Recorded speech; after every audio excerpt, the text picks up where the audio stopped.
I've been on the case for a while. I've had a theory of what really was going down here. You see, in the last couple of years, my theory has only gotten stronger, and after this last weekend, I believe that I've proved my case. Rian Johnson should only work on his own stuff.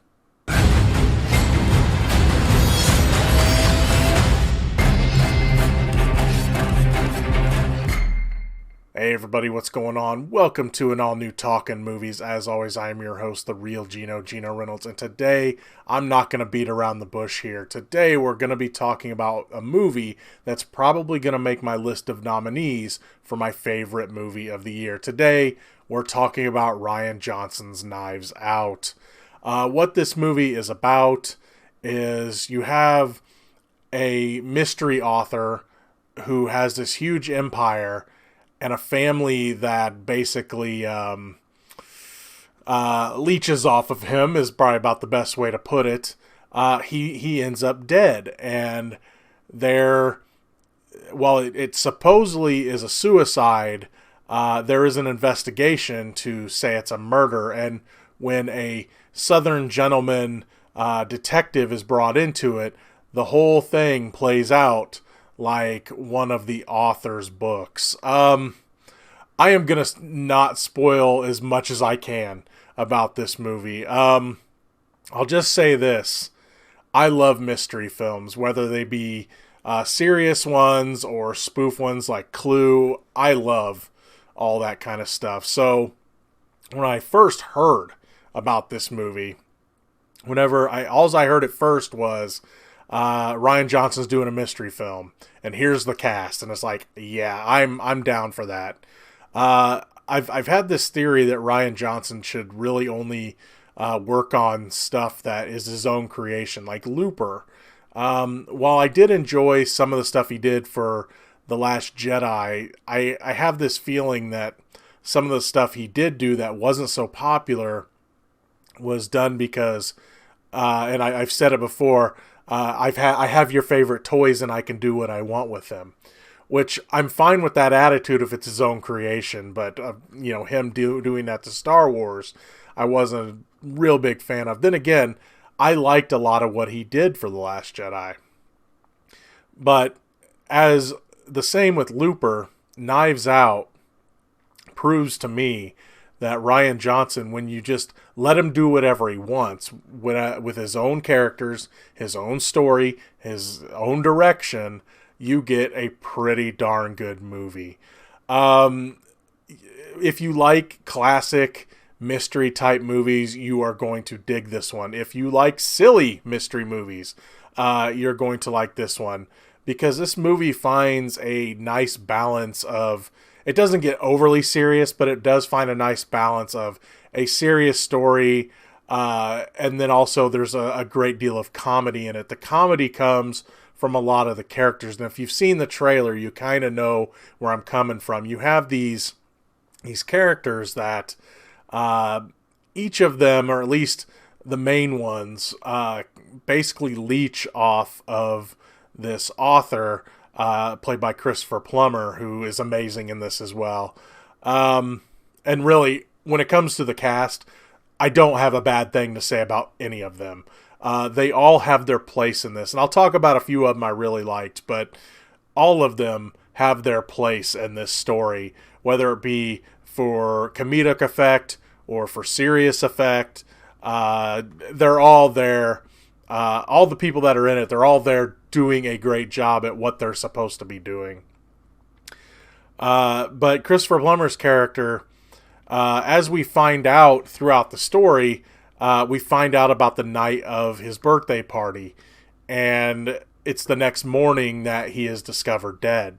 But they have this huge party, and near the beginning of the film, the police are asking questions about a week after the death.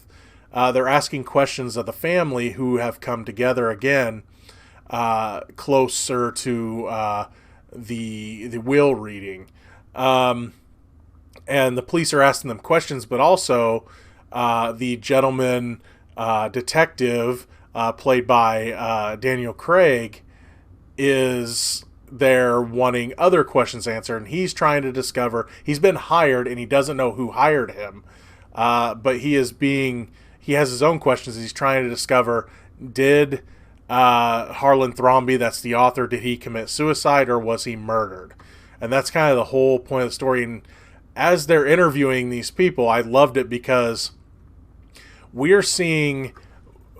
the audience, are seeing what really happened in their mind.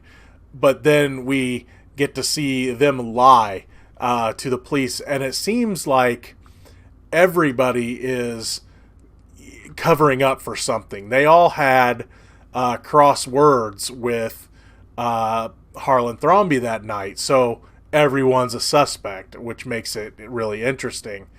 One thing I will say, though, about the mystery of the whole movie, you are going to figure out parts of it. There's no way around that, because there's just certain things that happen. It's like, okay, you kind of can see, okay, I can see where this is going.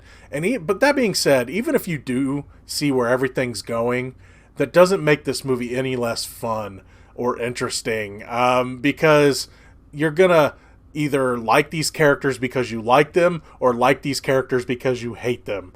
There's a lot of characters in this movie that are really likable because you could tell they've got a dark side. There's a lot of characters in this movie, you like them because you know they're the ultimate good guy. And then there's characters in this movie that you're going to love because they're doofuses, right? I mean, everyone has something to like about them. There wasn't a character in this that I disliked. The whole time I'm watching this movie, watching these characters interact with each other, and you can see a little bit of it in the trailer, especially when they're all together. You can see that when they're together, there's always someone else pushing at someone else.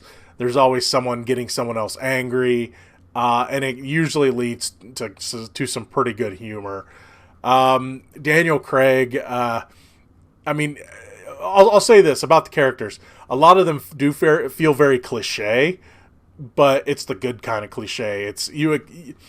That's the feel of this movie. It's supposed to feel like a cliche, like mystery novel type movie, like based on a mystery novel. And Daniel Craig, I mean, he plays the Southern gentleman detective perfectly. You got like Chris Evans, who's kind of the snarky trust fund baby. And here's someone that really stands out to me, and she stood out to me in Blade Runner 2049 as well. I even named her the Opie Award winner for, I believe it was Best Supporting Actress, a few years ago for Blade Runner 2049. Ana de Armas. She's kind of one of the linchpins to the whole story, and being that she's having to act in a group that has Daniel Craig, Chris Evans, Jamie Lee Curtis, Michael Shannon, Don Johnson, Toni Collette, Lakeith Stanfield, Christopher Plummer. You get where I'm going with this. She holds her own, and she's amazing, and I thought she was fantastic in this.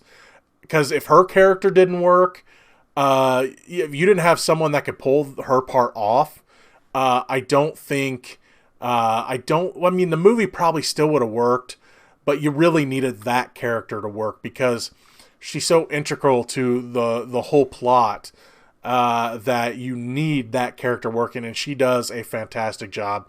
When I heard she was going to be in this, I was happy because, again, I loved her in Blade Runner 2049. And along with the rest of the cast is fantastic. You also get, like Frank Oz is in this as well. I love seeing Frank Oz pop up.